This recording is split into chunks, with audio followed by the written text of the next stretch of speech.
حضرت عمر فرماتے ہیں قال قال رسول اللہ صلی اللہ علیہ وسلم ان اللہ یرفع بہذا الکتاب اقواما ویضع بہ آخرین، اللہ اب اس کتاب کے ذریعے قوموں کو اٹھائے گا اور اسی کو ترک کرنے کے باعث رسوا کر دے گا۔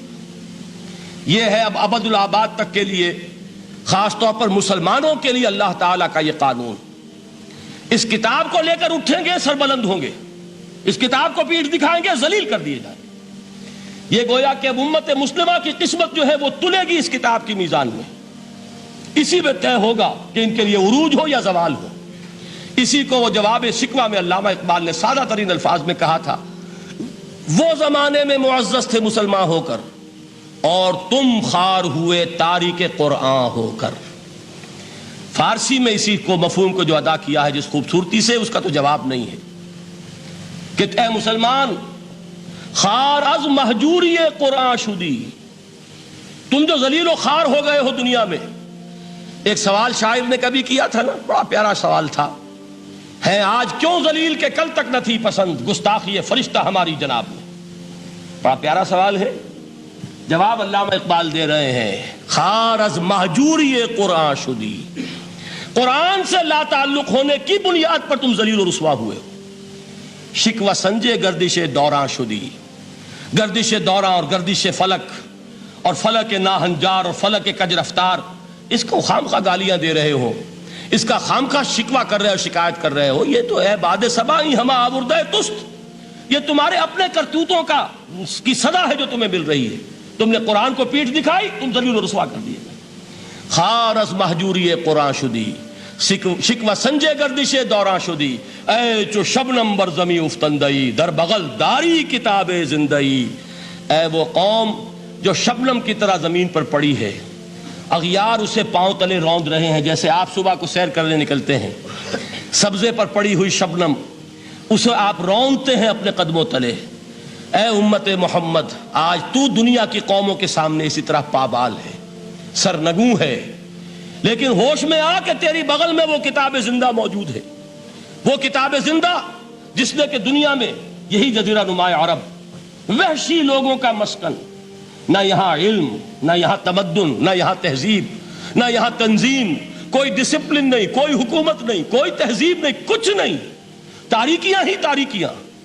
یہی کتاب تھی جس نے اسے منور کیا، یہی کتاب تھی جس نے دنیا کا امام بنایا، یہی کتاب تھی جس نے دنیا کا معلم بنایا، یہ کتاب تھی جس نے نئے نئے علوم ایجاد کرنے سکھائے، یہ کتاب تھی جس کی بدولت یہی عرب تھے جنہوں نے یونان کے فلسفے اور سائنس کو جو مر چکے تھے انہیں زندہ کیا، ان میں نئی چیزوں کا اضافہ کیا اور اسپین کی یونیورسٹیوں کے ذریعے سے یورپ تک دوبارہ پہنچا دیا۔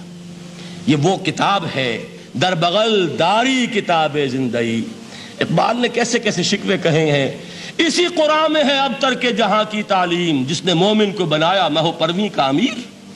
اس قرآن کو لے کر مسلمان نکلا ہے، ایک ہاتھ میں قرآن، ایک میں تلوار۔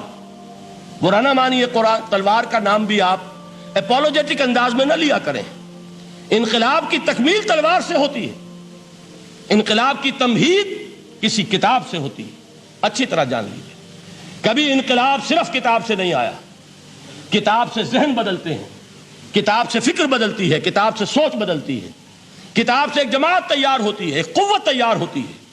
وہ 313 جو میدان بدر میں تھے وہ قرآن کا اعجاز کا ظہور تھے، لیکن ان کے ہاتھوں میں تلوار آئی ہے۔